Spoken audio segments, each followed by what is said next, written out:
Everyone, Klark Brown here, Restoration Advisors, and you are going to be thrilled on this incredible version of Disaster Podcaster today. Got a great guest. Toby's back with us this week. We've not had Toby in a few weeks, so if you missed Toby, you're going to get your feel for it today. But I have a great guest today. I'm going to let him set it up a little bit. His name is Sean Michael Lewis. Once we get started, I'll tell you where Sean and I met, and we were just laughing about, looking back at the clock of how long it's been. But today we want to talk about a culmination of a couple of really important topics for our audience and for you. One is restoration.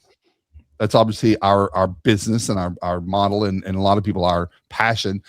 But it's changing quickly, not only externally, but internally with the use of a lot of different tools and softwares. And the topic on everyone's mind is AI.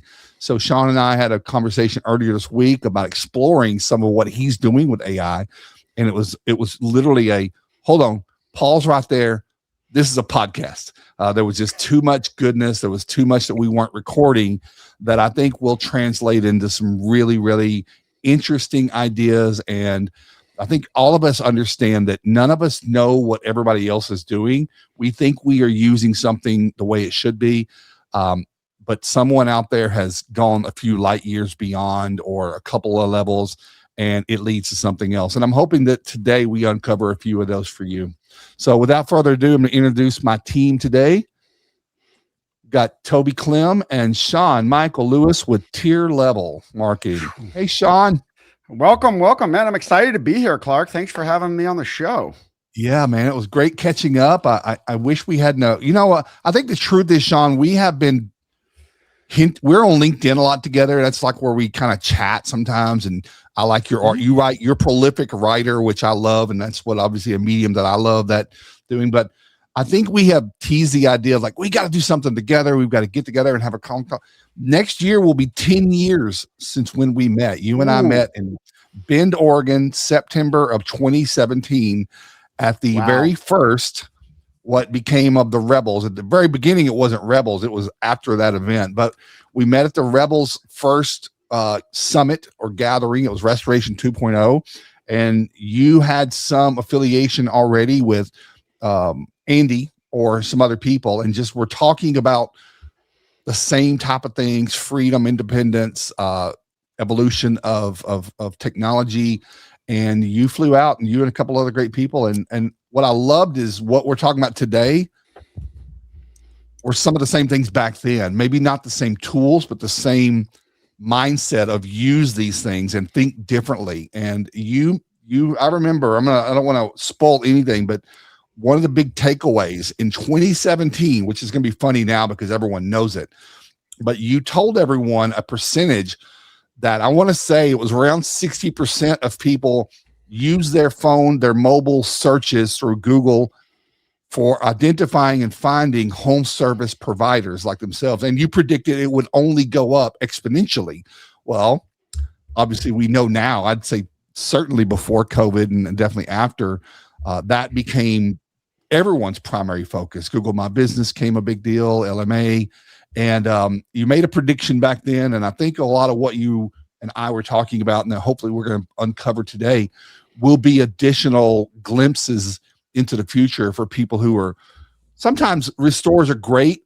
They're stuck at looking at restoration projects and what's right in front of them, and not enough in down the road, maybe even a little bit around the corner. And that's always a big opportunity. So Sean, give us a little, 35 seconds about you again and where you live and all that.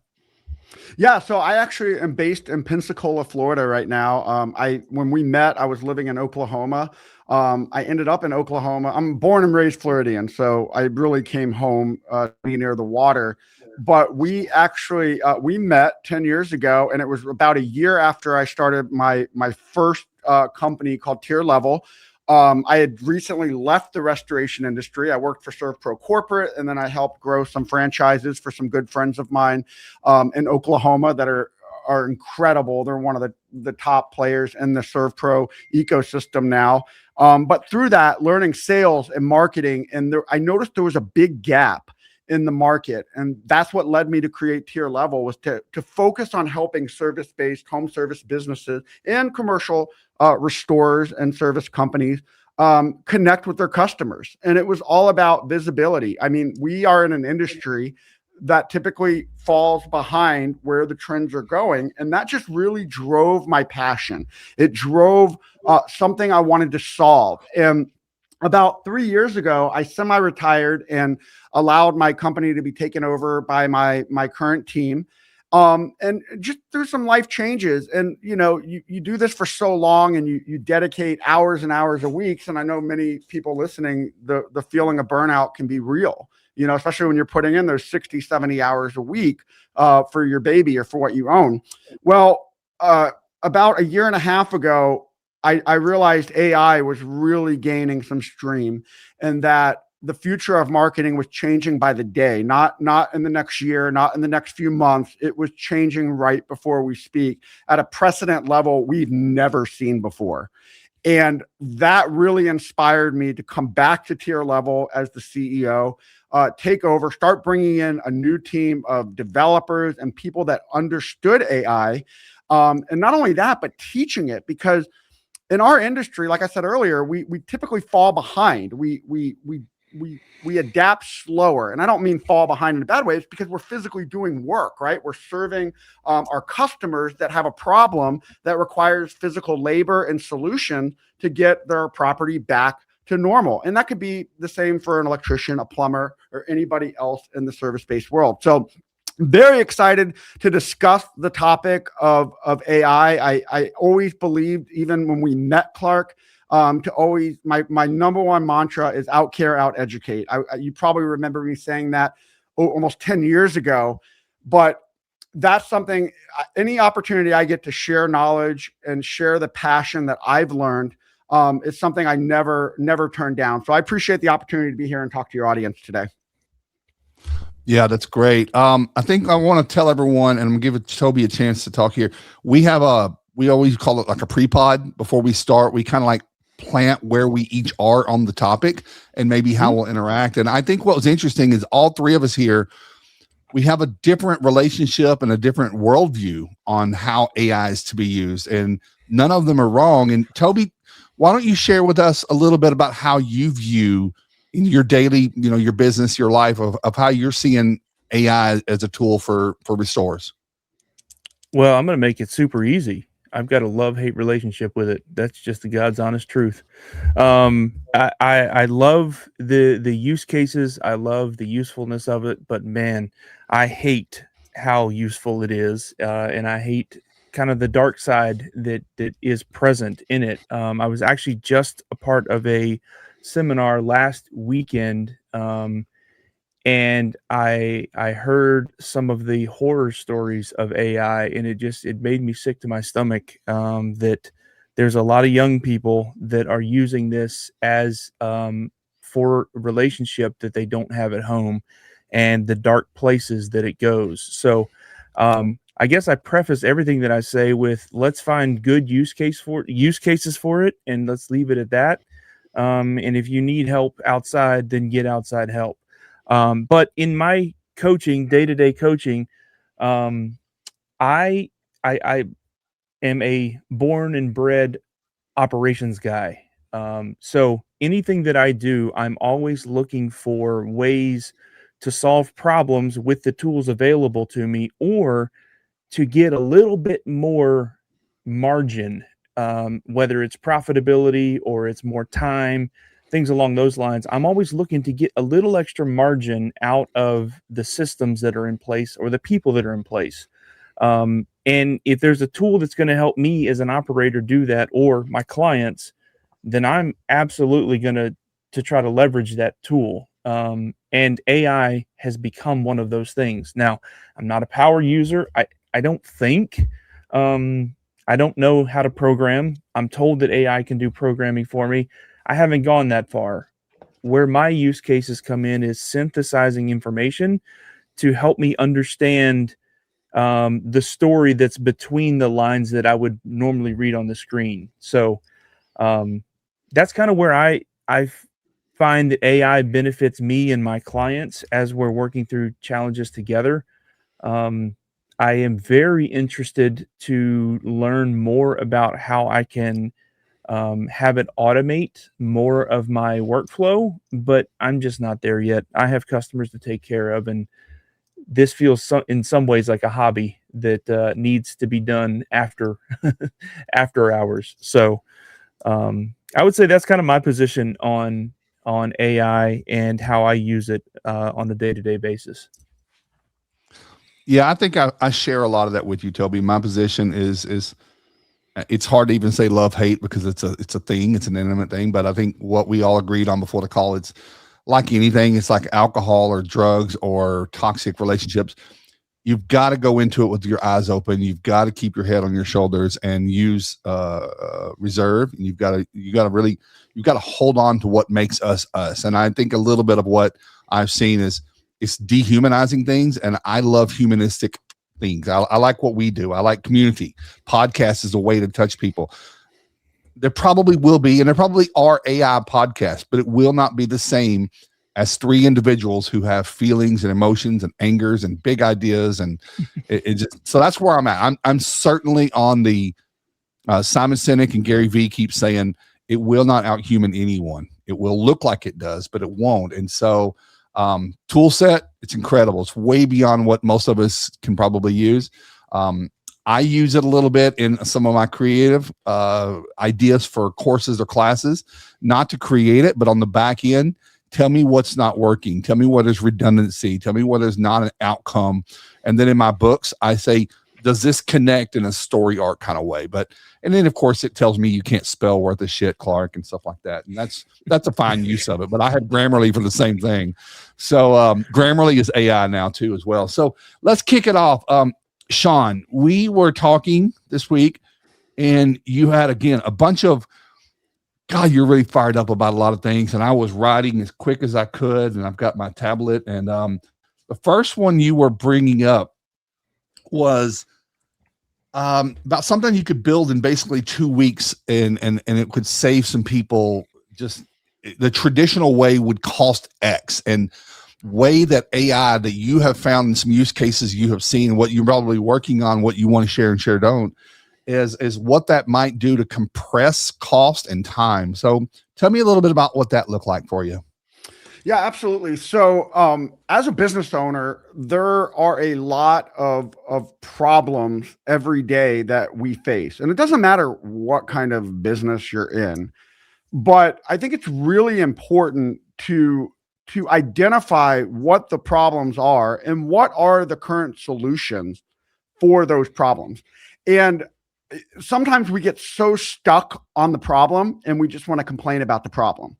Well, AI to me has been the first realistic opportunity that can quickly solve those problems in almost real time if you know how to use the tools. Now, Toby said something that is extremely important to recognize. And I want to make sure we set the tone that he is 100% right when it comes to people using AI for the wrong problem.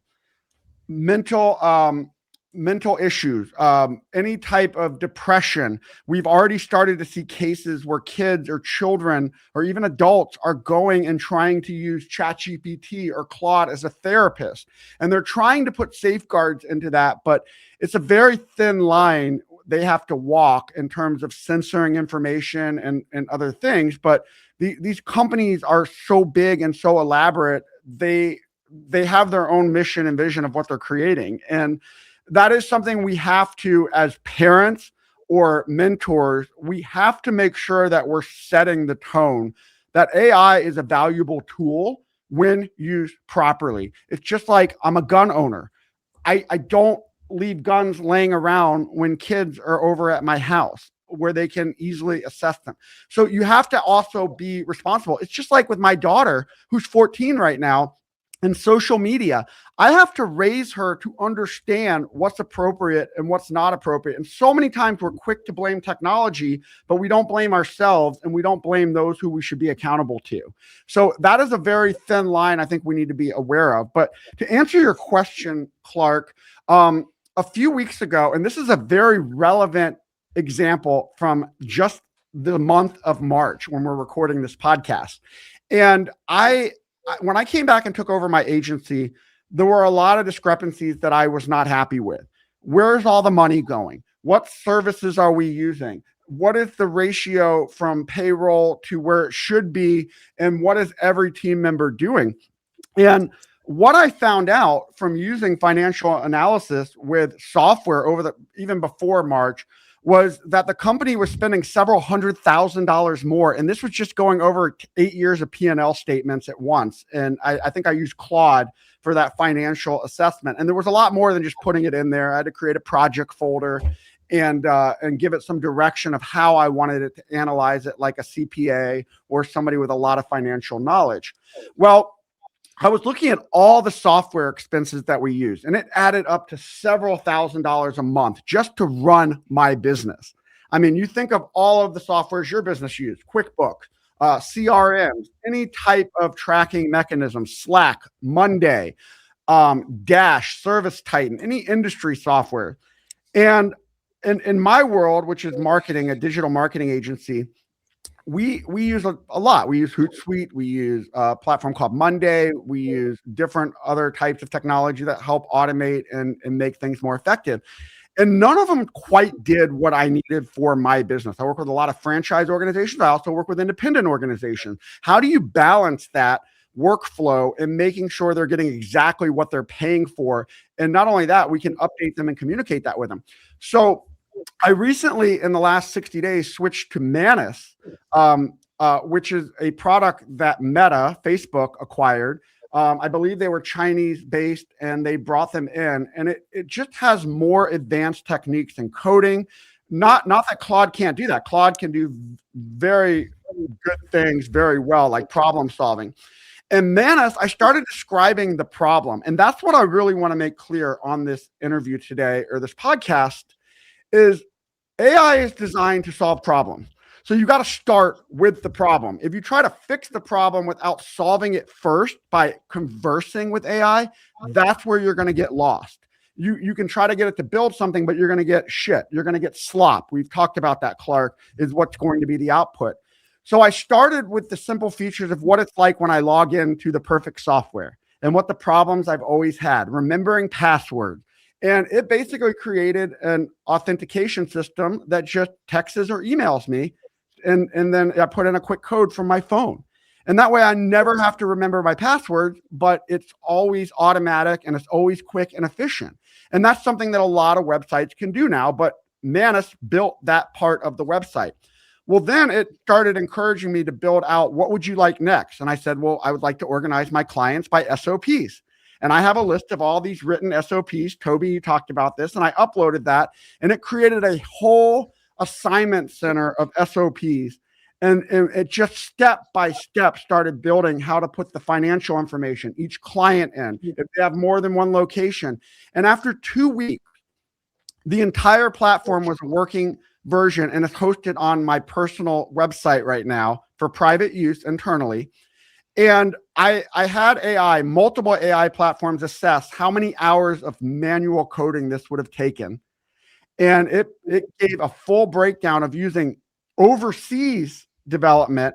And it would take 6 to 12 months and over $150,000 budget to build the functioning software that I have right now over 2 weeks, all built in Manus. Now, I burned a lot of credits, a couple $100s in Manus, but a couple $100s to solve a problem versus thousands of dollars. And it might not cost that much today because developers are using AI to build faster, but they're still charging a premium for that. But I was able to build something just for me, not something to take to market and sell, but now it's developing ways to take it, blank it out, and make it a service to other people that I didn't even think about. Manus, my AI agent in Manus is encouraging me where to take it next. So that's a very simple idea. There's a lot more details that go into that, but that is how a program like Manus can take, and it integrates. This is the beautiful part. It integrates with your email. It integrates with Claude. It'll integrate with OpenAI and the other LLMs, which is like ChatGPT. When I say OpenAI, that's ChatGPT. Claude, it will integrate with those knowledge-based systems too, and those learning models to feed into Manus as well. Now, Toby, you brought up a good point too about, well, I haven't started automating more. Well, that's all been new for me too over the last 2 months. Like every month I'm learning new features and ways to use it to be more adaptive. I have a love-hate, like you guys described, of trust. I don't trust everything AI puts out. We've seen a lot of crap. We know it's capable of putting out garbage if you don't know how to command it. But the more you converse, the more specific you are with your problem, and giving AI the opportunity to work with you, not just tell you, but work interactively with you through questions. You have to ask it to ask you questions. That's how you build the perfect output, whether it's a product, an email, an estimate review. That's how you do that. But I accidentally built $150,000 software, not realizing it at the time, but the AI tools and Manus guided me to, I didn't even know I was building a software at the time. I was just trying to build an effective spreadsheet, to be honest with you. And that's what it took it to. So that's just one example. And over time, over the last few weeks, I've also built smaller applications for other clients and people just to use on the fly. And it's unreal how fast we're able to develop and build and solve problems now. Yeah. So what I'm hearing is a few points that we talk about a little often. Obviously, a very common term in 2025 was tech stack. And as it relates to restoration, there's a lot. I mean, the restoration space that works adjacent to or somehow involved with insurance work has piled on the compliance. And we have seen, I know Toby will agree, there are people who have 8 to 9 different tools to do a job, to do a project. And I think this resonates a little bit about that, is that tech stack, and many of them are nuanced in UI experience. Some people say, I don't like how that operates. It gets the job done, but it doesn't match like how that person's flow works. And, you know, obviously an owner or the administrator of it. But also the other thing I heard you say, and this is something that's always been a pretty big habit of mine, and the takeaway from this segment, I'm going to kick it over to Toby. You should be doing if not monthly, a quarterly. Everyone should set on their calendar to pull and audit their expense report, their expense of where they're spending money. I bet, and we always find out that we find this, and that we don't really use. We signed up for it. It was wow, gangbusters. But we're doing trials that switch into a recurring cost, and it slips through the cracks. And I always find sometimes a few $1,000s a month in overhead that are absolutely, we worry about where we're going to get the next dollar, but we're not watching the slipping dollar. So those were two of the things that I took from that before we go into the next subject. Toby, you got anything to add to that? Well, yes. And I would just want to caution anybody that's listening or watching this. Not everybody can be a software engineer, right? Like, we've actually had people reach out to us and talk about the awesome thing that they're building. And they're trying to build the next Albi or the next Dash or whatever. They want to put their own spin on it, which is great. I don't want to discourage anyone, but I think what you said, Sean, is vital to having success building something out. And that is to start with the problem first. Don't just start creating something that fills the gaps that you can't find in other softwares. There's probably a reason that it's not in other softwares. I'm not saying you can't fix it, but make sure that you approach it properly, and that is start with the right problem, start by explaining the problem, and then work towards a solution, and make sure you've got the capital to be able to invest in it. There's a really good point to what you just said too. So you're right. Everybody gets on AI and they're like, I'm going to build the next Dash. I'm going to build the next software that everybody's going to want to use. It's going to be Salesforce 2.0. And the problem is, and this is a big problem with companies like Dash and Salesforce and how they've all migrated to where they are today is, and there's different levels. Like Salesforce is trying to be the sales CRM for every industry, right? Like every industry has heard of Salesforce. There's some that get more specific, and that's better. Building a platform like Dash, there's a lot of advanced coding techniques that have to happen. And again, you can do it all with AI, but even myself, I have a lot of experience working with developers and talking to developers. So my skill set in Manus and Claude might be very different because I understand it. Now, I've also put a lot of hours in learning, 2-3 hours a night watching videos, because a lot of people don't understand that AI, there are no experts right now. It's being developed in real time. We all have a level playing field to learn as much as we want, given how much time we want to put into it.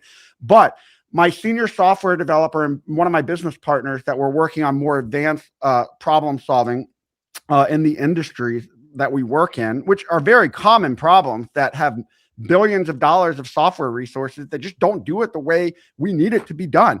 But the problem is software is typically designed by software engineers and not people that actually use the software. And that's where AI is going to bridge the gap, where now me, Klark, you, Toby, we could get together, come up with a solution for a problem, start building the layout for it, and then connect with an actual senior developer to take it to the finish line.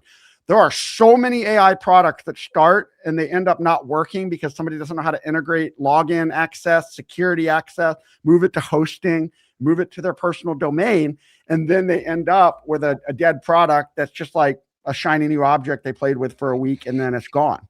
So yeah, there's a lot more that goes to it. And I want to be very clear about that. But the problem is in the industry is the people building software in most cases are not actual users of the software. And I think that's what we see in a lot of restoration tools that come our way. It was built by some tech guy that never understands how to remove water out of a building or place equipment or understands the IICRC guidelines. So again, these are things we have to be very attentive to long-term. I've been hearing this term or this phrase over and over. AI will replace software it won't be SaaS anymore. It'll be might be AS, but agents as a software. So the way that we think of software systems might be evolving. I think before I'm gonna move to the next topic here, Sean, what I just heard is, and what I have seen, and again, I want to really feather this statement, is I see a lot of restorers, because that's who we work with mostly, or all of it for us. You might work with others, spending an incredible amount of time in this realm exploring, which by the way, I think is extremely creative, but they're still not focusing on doing the right work in restoration and working on their business. And we see, unfortunately, I've got another podcast, the appalling culture in our space of taking care of staff and employees and ownership, owners and leaders and entrepreneurs taking ownership of their culture, that, not paying people well enough or terrible conditions or safety concerns. And those things are also still important, even though AI is the new electric light bulb that's been developed, and we can now figure out what can we now do with electricity, which is what I've been seeing with the AI boom. Is we've reinvented electricity and we're trying to find use cases for how to power things. Now it's AI, how can we compute things? But I want to tell everyone, keep exploring, but let's don't forget that some of our own problems we're having in restoration are not AI problems. They are technical, they are fundamental, operational, procedural, tactical things that we're just not following through. And the more we get distracted by something like this might make that worse. So I think this is where on that note, Klark, what would you and Toby say are the top 3 problems in the industry right now that are yet to be solved to perfection? Which I know is a very hard thing to say, perfection, but I'm just saying the top 3 problems that need more solving. Toby, go. I'd like to hear what Toby says, because 3 is hard. Well, yeah. I mean, if we're going to talk on the industry level versus the business level, I would say industry level, I think we still have a lot of work to do on carrier interference and pressure. I don't even have 3 at the industry level. Actually, I think it's just one major one. Maybe kind of by extension would be the alignment and cohesion within the industry and not having so many factions. But on the business level, I would say leadership is a ever increasing issue, just due to the fact that the next generation of employees are not in a mindset to want to lead, to want to grow. and it's making it very, very difficult for these owners to put systems in place and trust that they're going to be followed. So I would say those are some of the major things that I see on both industry and the business level. You brought up a really good point, Toby. That's been I don't have an answer for this one, but the ability not to lead or the willingness to lead. It's a very scary issue because I've actually been relieving team members that don't have that itch to lead, because I think AI gives us the ability to lead better, or at least learn at a faster pace to lead better.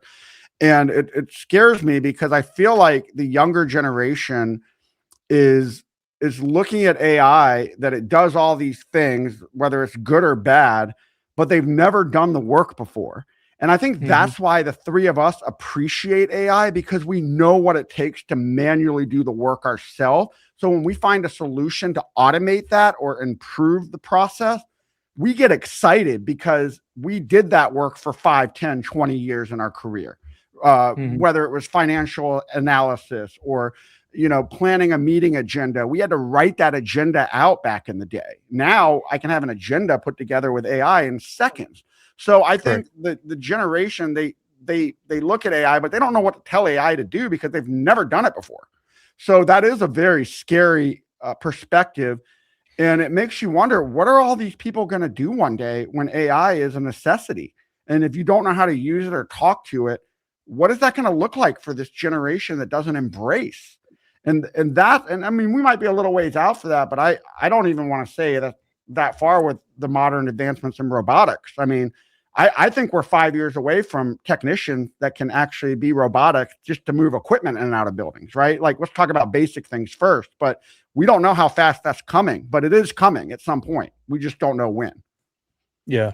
Well, I think to that point, I think that what we're hearing in the marketing space right now is that because of the digital, AI slop is the term, but I would even go as far as to say digital slop, marketing slop, because we've seen so much of that. People are yearning for relationships again. It's like, we're in a cycle, right? And life is all about a cycle. And I think we're going back to the relationships and people wanting relationships in the digital space. But I think to take it kind of and tie that into what you were saying, I think we're actually going to see, yes, are robotics going to be able to handle some of the menial tasks? Certainly. Is AI going to be able to help us solve bigger problems faster? Absolutely. But you're still going to have the human element. The human element is not going away. Is AI potentially going to be able to run away from us in a digital sense? It kind of already has. There's stories of it basically telling the coders, yeah, screw you. You don't know what you're talking about anymore. Right. But I think at the end of the day, the human element will never go away. We just have to figure out where the humans fit in the new story. Absolutely. I agree with that statement. And that's a very positive way to look at it too, Toby.